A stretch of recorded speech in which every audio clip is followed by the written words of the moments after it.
I bet you thought I wasn't coming on. Hello, everyone. Wave meteorologist Brian Good. So sorry about what happened earlier today. I know the mic issue was kind of a pain there, but here's the deal.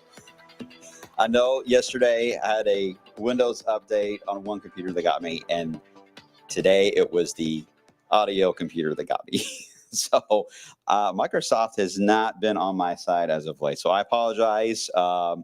Just one of those things, technology kind of got me this week. So I'm here, and I'm going to cover everything for Halloween. I'm not going to get into too much in the long term for obvious reasons because the outlook coming up soon, but I will at least give you some hints of how things are beginning to trend. All right, as always, you guys can comment on you guys have been doing that today. Thank you. On Facebook, X, YouTube, Twitch, we're there. That's the best place to ask any questions. And if I see it in time, I'll be able to answer it here on the live feed. Otherwise, a lot of everyone here can help you out. Everyone's a tight meteorology lovers community here on the blog. So if I miss your question, maybe somebody will be able to answer it for you, right? Okay, so let's get into the important thing, as always, the countdown to winter, 52 days away. And of course, as we head into tomorrow, that is when I'm normally talking about this, the Halloween winter weather outlook. Always comes out right for Halloween night. But here's the deal. I want to make sure you guys are aware. There is a chance that I may have to delay this until November 1st, the next day on Friday. It's a low-end chance, but there's a chance. And it's only because of active weather that is now showing up that I don't want this getting into the mess of all the alerts that could come out at times. So we don't want it to kind of clog that feed up. And this would be the third time in my 14 years that would have had happen for Halloween. So Halloween always has an issue, it seems like, anymore. Some issue, whether it's high wind, tornado, snow, cold weather was last year was the issue. So I will try to get this out on time, but if not, it will be a slight delay, and I will let you guys know as early as this afternoon on how this will go. Okay, so don't get too mad at me on this one. Either way, it's going to be around. It's going to be around, so you don't have to wait too much longer. Okay, let's get right into the alert day for tomorrow. This is the main focal point we've had for more than a week, right? We now have a time frame that we're able to give to this. We've put this as a 10 to 9 a.m. or 9 p.m. Window. That's pretty broad. That's the entire day, just about, right into trick or treat time. It's not going to be active weather every single hour of this window, but I want to be fair and give you guys a time frame that we are watching for the most active period for the radar and for wind that will take place. But again, it won't be active all the time in those elements, but I don't want to break up those times and get it confusing. Just want to keep it simple, 10 to 9. Hopefully we can narrow that down, especially on the end portion of that. We can chop that down and get that scooted a little earlier in the evening. That is certainly possible. Either way, rounds of showers and gusty winds we're tracking. Now, the rainfall amounts, boy, this is going to be tough. We're given a general range of 1/4 to 1 inch. In some cases, it could go higher than that. But I really think there's a chance that some of you will get less than 1/4 of an inch. I'm not going to discount that. So while we're talking about rain coming in, some of you will get on the lower end of that total because we do have a fading and developing of bands over the area. But anytime I've seen that happen where you get a fading system and then a redevelopment of something else in a very short amount of time, there are some places that get skipped. Usually it's Louisville that gets skipped in that. But some areas can get skipped in that. So there is a bit of a hiccup that will happen as the system evolves. It's not just a one band of rain and we're done. It's a little more complex than that, as you'll see on future casts. But at least I want to give you guys an idea on rainfall amounts. Again, we haven't had hardly any rain at all for the past 30 days, right? Still, as of right now, it is still the driest October on record. But that may change tomorrow. It's like the weather just looks at the calendar and just knows, right? Just knows. I believe that. Okay, here we go with the wind now. For today, in the short term, the wind gusts of 20 to 30 miles per hour can be reached. I think the average is going to be more 20 to 25 today. Very similar to what we had yesterday. It's going to shake off more leaves off the trees. So get ready for that as you head into this weekend, prepared to do a lot of raking once all these leaves dry back out again after an active period for tomorrow. This is what I always call a leaf stripper type of system that is moving in. So all the pretty color is it's already happening now. So you may have already noticed that a lot of the leaves have already fallen off in the trees in your neighborhood. So you're already past that point. But if you're not to that point yet, you will be after this event. The next 12 hours will feature that wind gust again, 20, 25, maybe a few spots in the 25 to 30 miles per hour range. That's well below an advisory setup, so I'm not too worried about that coming into play. All right, let me get right into the radar and satellite. You can see, first off, we have a little more of a partly cloudy sky in the area. Clouds, no doubt, are increasing around the Cumberland Gap area of Kentucky, surging northbound. So we're going to see that expand. And eventually we are going to become mostly cloudy, then eventually overcast as we into later on tonight. But it'll be a process. It won't be set up. We're going to just go instantly cloudy here. We'll get partly cloudy and then fill in the gaps as the day wears on. But when you have a partly cloudy sky, you get some strong wind gusts. Another telltale sign of that, as you're able to see, if you look carefully, you can see a little bit of the lines here that are forming. It's a sign of some of that turbulence that is developing aloft. So the wind fields are certainly ramping up. But the radar is quiet. If there's any chance for a sprinkle for later on today and this evening, I think it's going to be more found into, I would say, well, close to the Cumberland Gap area, southeast Kentucky region, maybe Adair County may get clipped with a brief sprinkle later on for this evening. But most of you are going to stay dry, so I'm not worried about that. All right, meanwhile, to the west, well, we're locking out because we could have this to deal with tomorrow. Instead, we will have a much weaker version. But it's really about to ramp up as we're going to see severe weather breaking out. Already have some hailers that have formed just south of Omaha this morning. As we do this afternoon, it's really going to be a potential for a tornado outbreak. And if they don't get a tornado outbreak, they certainly will get a widespread damaging wind event with a squall line that is going to race across the plains into the Ozarks and eventually heading into the St. Louis area around sunrise later tonight and early tomorrow. But at enhanced risk, Kansas City down into Guthrie, Oklahoma. That'll be the most active period today for severe weather. But when we get into tomorrow, it drops several categories down to just a marginal. And it's really right along the front, and it's really the front as it approaches tomorrow morning. That is the band that we're tracking. Now, this is going to be updated in about 45 minutes or so. I don't see a lot of adjustment here that will likely happen based on the data I've been looking at. I think it's placed well. There may be some minor shifting of a county or two east or west.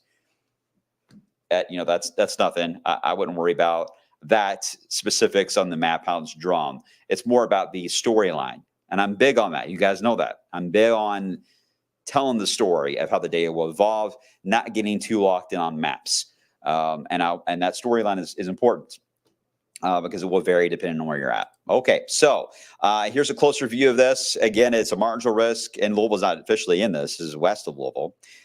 Breaking down those threats, the tornado threat, it's not showing up as even a low-end percentage here in the area. But I will say the wind fields do support at least some rotation with one or two of the lines that move through. So I can't roll out a setup where a brief spin-up could try to form, especially between Louisville and Evansville. That zone, I do think we'll need to watch for that. It's a low-end risk, but I don't want to say it's zero because it's not. It's not zero.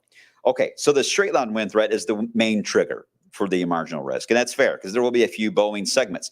But again, this is part of what is happening in Oklahoma later today. It's the same part. So it will be weakening as it approaches, but it's moving in at a very interesting time of day. It's where we have what we call an inversion during the nighttime hours that naturally sets up in the area.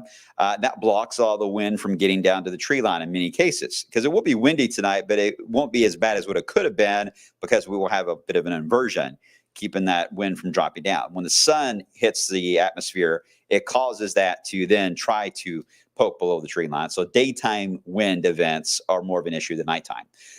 So in this setup, it's moving in at a time when we lose that inversion. And the atmosphere then will allow for the wind to get down to the ground level, but there's not a lot of fuel here.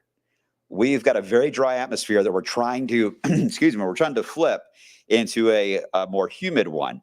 And that is not easy to do. It can happen, certainly, but that process doesn't always go as smoothly as what the data shows. So we're kind of the buffer zone, not really the test subjects here, but we are the buffer zone on this beginning to weaken as it moves in. So I don't want to play it up too big on the severe threat because it's not very high at all.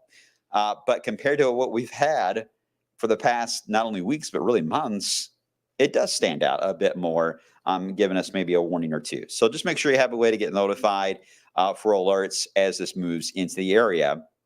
Your hail potential, not worried about that. We don't have a overly humid setup like you would in the summer. All right, so here's what I'm going to do. Now we're going to discuss this hour by hour because that's probably the number one question. I haven't seen the chat yet. You guys are behind another window. I'm scared to look at you all right now. Now that you're making faces at me, I'm worried. Okay, so what I'm going to do, and I'm sure there's a lot of Microsoft jokes in there somewhere. Anyway, I'm going to show you the Futurecast hour by hour, and I want you guys to pay attention. You know what I'm going to do? I want to take this full screen because I want you guys to really see it. All right, in the black circles will be the wind gust potential, and then you're going to see the Futurecast and radar come into play. All right, so today we're dry.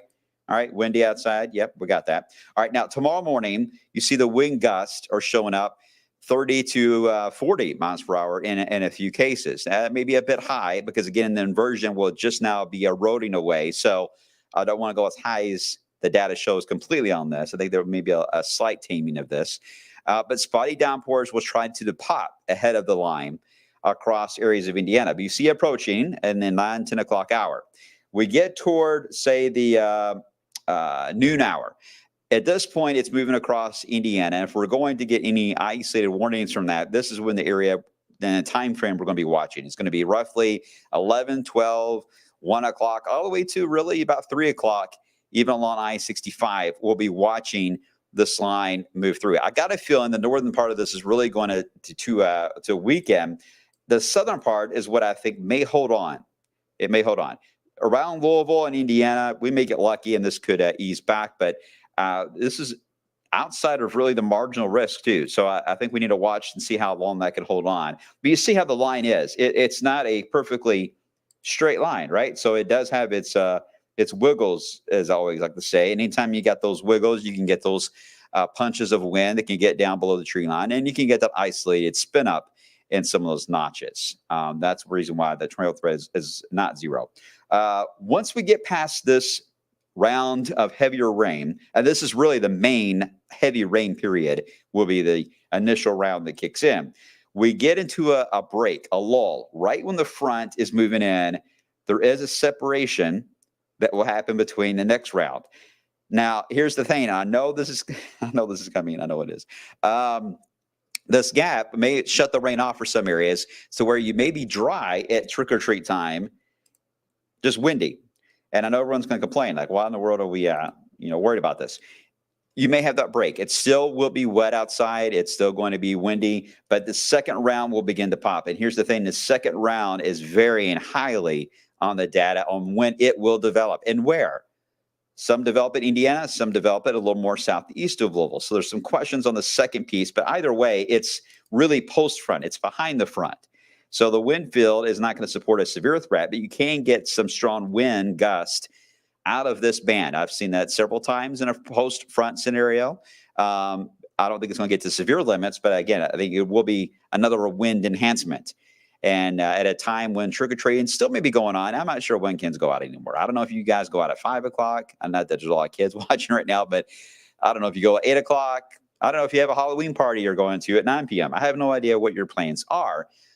But what we can tell you is what the weather trends are looking like, and you guys make your decisions, your own decisions on how this will play out. And you can see that band of showers will continue all the way through at least about 11 o'clock. And then Kentucky, you guys, especially near and south of the parkways, will be the last to see the rain, and it will be painfully slow to end, although we need the rain. So there's good and bad on this. But Indiana and Louisville will dry out fairly quick, leading to a drier scenario as we head into the day on Friday. Okay, so before I get into the longer term, type 3 if you're good.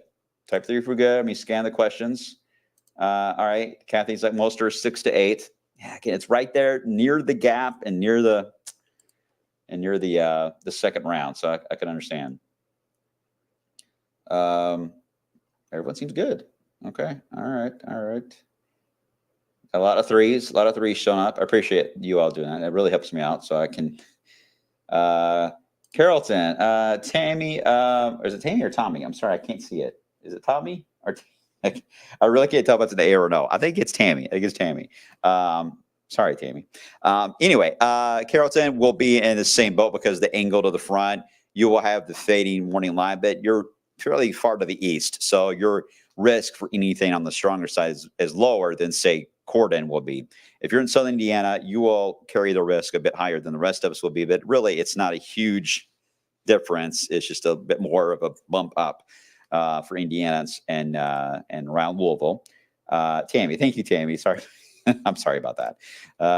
Just blame my vision. I'm going to the eye doctor soon, guys. I promise. All these problems are going to stop here soon. And I'm going to figure out how to do the updates and schedule them on myself. All right. So now that we got that squared away, the weekend is kind of mixed here, guys. Saturday will be cooler. Sunday, we have a warm front coming in. There is a chance to get rain with that warm front late Saturday night, early Sunday. Don't be surprised. It'll be fast, though. You may even sleep through it, to be honest. But there will be a big difference in temperature. 60s on Saturday, near an 80 on Sunday. Big jump up. Then we get into next week. And I think it's a near repeat of what we've got going on for Halloween. We're going to get severe weather, likely to break out into the plains once again. Missouri, Oklahoma, and Kansas. And just like with this system, it will be weakening as it approaches us. But look at the day. This is election day. And election day does look like it will carry a severe potential in the plains and Midwest. And we will likely get a weaker version of this again that will be approaching. The problem is the modeling doesn't know if it's going to weaken so fast that it will fall apart and then we'll have a new development of a band of showers, maybe thunder on Wednesday. And we wouldn't have any rain at all on election day. So that's the reason why we do not have this flagged yet for an alert day set up for active weather yet, especially if it's on election day, that would be the case. We're not to that point yet at all. But I want you guys at least be aware that this system has a lot of similarities. So this one's a little bit, needs more time in the oven to kind of sort out. But I will say that once it moves by, there is a growing signal as we head into the following weekend of getting a cold setup. Now, what is really intriguing, and I've mentioned this before, several times, especially near the winter forecast time, when you get the tropics involved, you get a yin-yang effect. Well, we have a chance to have the next name on the list in the tropics in the Caribbean, which will be Patty. And if Patty forms, I don't know if it's going to move in the Gulf or move in and affect the country at all, but its moisture has a chance to get pulled off of it and get involved. And at the same time, we have a piece that wants to move in across the Midwest. Oh, boy, that gets interesting.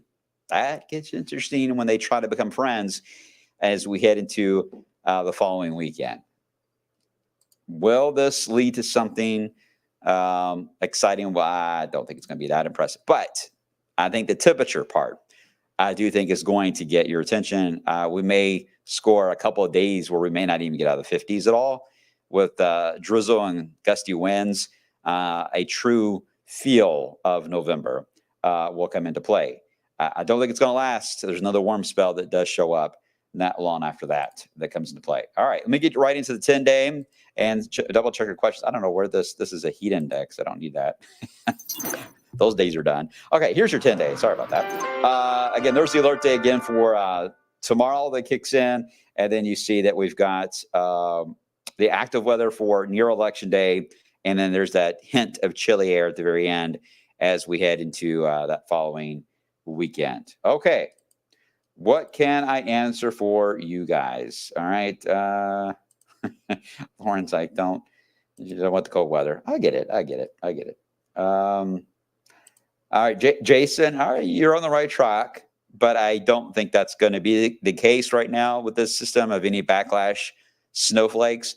It looks like it's moving too fast for that. But if it does slow down, I do think, yes, that could start to come into the narrative. But that's going to get skewed in a different way on social media. So I got to be careful what I say. You guys get it, right?